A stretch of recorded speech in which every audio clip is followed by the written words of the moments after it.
pinakabagong full face ng jelly na pwede ka daw uminom ng tubig or bottled water habang ginagamit nyo siya or nakalagay sa ulo.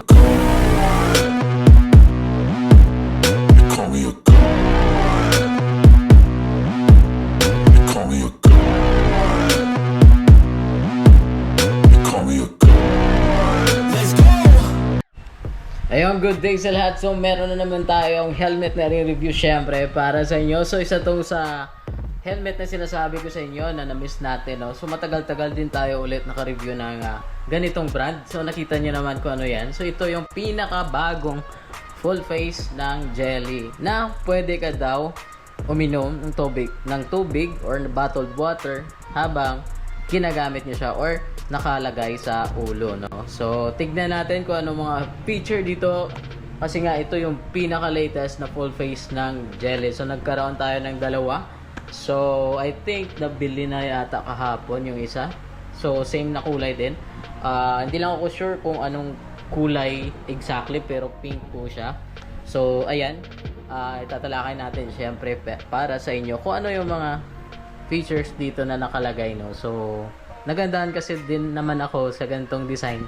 And alam naman natin si Jelly sa mga hindi nakakaalam, Europe po ang pinanggalingan ni Jelly. Yung hindi lang natin sigurado talaga kung sinong gumagawa ng gantong brand. Sila ng MT, Jelly, Access, kung familiar kayo doon. Kahit isi-search nyo sila, so Europe country po sila usually, Spain, Italy, London, ano pa ba, UK, mostly yung mga helmet doon ay ganitong brand. LS2, kaso lang hindi siya masyado well known si LS2 pero matagal na si LS2. So balik tayo dito sa helmet na to na napakaganda, and syempre in and out, I think magugustuhan nyo to, and formado na siya, and syempre with certification nakalagay dyan sa likod niya. Tignan natin kung ano nakalagay doon sa certification niya, and syempre kung gaano ba siya kaganda sa loob and dito sa unahin natin syempre yung outlook. Yung outlook niya medyo pointed dito sa harap,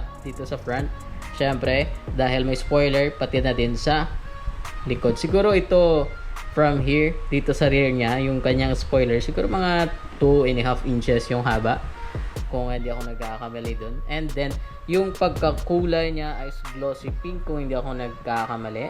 Ayan, so dito sa harap tignan niyo kung gaano kaganda and kung anong itsura yan, no.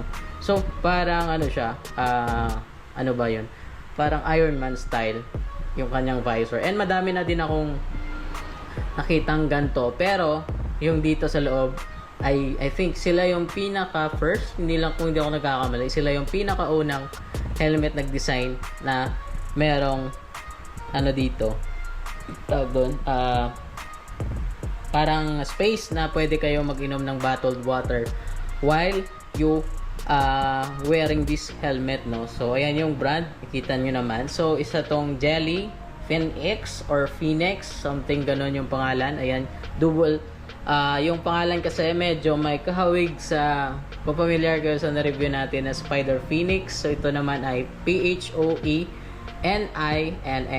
So sa Phoenix kasi wala ng N dito sa may pinakalas na letter sa kanyang word, no. So ito ay Phoenix I think yung pag-pronounce. So yung certification niya, ito may nakalagay dyan, BPS, DOT. So marami siyang certification. Ito nga yung BPS, tapos DOT, FMVS number 18 certified, and syempre yung ECR 2205. So I think parang naka-emboss yung nakasulat dito sa likod niya. Ganon din sa brand, no. Mafe-feel mo siya na may letter talaga. So parang may paint siya tapos nilagyan ng sticker, and then pero hindi mo mafe-feel kung nasaan yung sticker or ang gap ng sticker, no. Para talagang naka-emboss lang siya na paint, no. So ECR 2205, yung size large nito ay nasa 1,550 plus 50 grams, no. So merong outer or labasan ng hangin dito sa likod. So ayan yung certification, nakita nyo naman kung gaano kadaming certification yan. And syempre dahil may feature to na pwedeng uminom habang ginagamit tong helmet na to. Buksan natin yan. So, ayan yung itsura niya. Para talagang Iron Man. Kita nyo naman kung gaano kaganda. And sporty naman siya. Sporty look. And ano siya, parang naiiba sa mga helmet na kasanayan natin na sobrang sealed dito. So, sa kanya, pwede kang uminom dito, mag-kiss, whatever, na lalagay nyo sa sigarilyo o ano pa yan. So, dahil jelly to, mostly naman ng jelly, ay dual visor. Yun lang yung space niya dito, siguro mga around 3 to 4 inches. Hindi ako nagkakamali yung space dito. So pwede ka talagang uminom ng madalian kung nagmamadali kang uminom ng tubig, nanigarilyo, or saglit ka lang doon sa gilid. So magandang option din to sa helmet na ganitong design, no? So may water sealed naman dito na goma. So yung visor niya napakalapad, sobrang lapad. So maninibago ka talaga kapag ito yung naging helmet mo. So if you're siguro yung ginagamit mo yung normal na full face, tapos ito yung gagamitin mo, medyo mas yung vision mo kasi mas magiging malapad kasi nga sobrang lapad ng kanyang visor, no? So medyo may pagka modular na design konti kasi nga sa modular pwede ka ding syempre half open face yung modular, no? So pero parang ganun concept na din. Pwede kang mag-kiss, whatever, lipstick na madalian, or uminom ng tubig, sigarilyo, whatever na pwede mong ilagay sa sa baba, no? So ayan yung look niya kapag naka-open yung kanyang visor. Ito naman yung side. Ayan, sanay nakikita nyo. So dual visor, ito yung switch dito, and yung kanyang pag nag-change ng outer visor, napakadali lang. Push nyo lang po paatras and magki-click na siya palabas, no? And alalay lang sa visor para hindi madaling masira yung mga ito kasi palaging issue ng halos lahat na brand. Siguro mostly Sec, Spider, Evo, mostly sa mga hindi or walang alam or walang idea kung paano i-change yung mga visor. Ina-advise ko na lang na kung dito kayo bumili sa akin or bumili kayo sa isang shop, dapat doon nyo na lang siguro ipa-change yung visor nyo kung wala kayong idea, kasi nga medyo pahirapan yung mechanism dito humanap, or mga lock ng visor, no, medyo mahirap hanapin, no, kahit anong sikat pa yan o ano pang brand na yan. So ingatan natin yung mga locks dito kasi nga ito yung nagla-lock ng visor. Kung wala na to, hindi na natin malalagay yung visor. So tignan naman natin sa loob. So nakita nyo naman ang outer again. Ayan, paikutin natin. Napaka-unique talaga niyang design. And kung nakataas yung kanyang visor, may paganyan na. Ayan, may paganyan na design, no? So napaka-unique talaga niya. So siya ang pinakaunang helmet na nakita ko na parang gantong design, no? So siguradong magte-trending na naman to. I think kasi nga sobrang unique and meron siyang features na wala sa ibang helmet brand, no? So ayan yung switch na. Napakadali lang yung switch na, hindi kagaya ng ibang helmet brand, no? So ayan, may nakasulat pa dito. O nga pala, before natin makaligtaan, meron po siyang minimal lock. Ayan, nakikita nyo yan. So marinig nyo yan, no? Ayan, so may minimal lock po siya para hindi madaling tumaas, no, kapag mahangin or high speed or whatever, na hindi mo siya nalimutan mo, or kapag mabilis ka, so hindi siya madaling aangat. And kahit ganito na siya kalapad yung kanyang visor, may vents pa rin po siya. So hindi nawala yung vents kasi nga required to sa mga branded na mga helmet. Meron siyang air vents dito or air intake dito sa harap sa may gilid. So patagilid po siya. Imbis na dito po siya, so nilagay nila dito.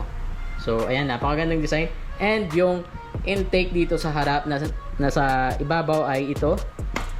Meron dito sa pinaka center, tapos may dalawang air intake dito sa may likod. Nga pala, may nakita ako dito, parang yung spoiler niya ay parang naging winglet na din, kasi nga yung spoiler na nilagay nila dito, yung design niya ay may parang space dito, parang winglet, kung alam niyo yung mga winglet, no? So parang may winglet siya dito. So isahang design na lang. So spoiler na, winglet pa po siya. So ayan, napakaganda and solid naman. Alam naman natin kung gaano ka quality si Jelly, no? So tignan natin yung kanyang loob. Malinis naman yung box natin. Ayan, so tignan natin. Medyo ayan. Medyo paano natin yung ating camera para makita nyo yung kung gaano kaganda yung kanyang padding. Sa unang glance, so same pa rin yung graphics ng kanyang paddings dito. Same pa rin sa version 1 or sa GTS V1 and GTS na V2. Wala pa rin pinagkaiba doon sa mga kanilang inner paddings dito. Ganon pa rin siya kakapal, ganon pa rin siya ka-smooth. Yung pagka-smoothness dito sa may cover ng kanyang padding, same pa rin. Kung nagtatanong kayo anong pinagkaiba dito sa version 1 ni Jelly at sa version 2, same pa rin po siya. Yung version 2 na GTS V2, medyo mas makapal po siya ng siguro half inches compare dito sa Phoenix na bagong helmet ng Jelly. And syempre, meron din pa rin na chain curtain. So nag-improve yung chain curtain nila. Meron na siyang design na paganto and medyo makapal na po siya ng konti. And syempre, emergency pull, hindi nawawala yan. Kasi nga halos sa mga helmet brand o sa mga branded na helmet ngayon ay required na po yung may emergency pull sa mga helmet, no. So yung lock naman dito or quick release pa rin po siya, bakal. Ayan, so medyo prone lang yung bakal, siguro mga 3 years something or palaging kang nasa ulan, palagay na natin siguro mga 1 year ay magra-rust po ito kasi nga metal. So yung plastic naman kasi ay medyo madaling masira, no. So yun, in-improve ng mga helmet brand na lagyan ng metal, no.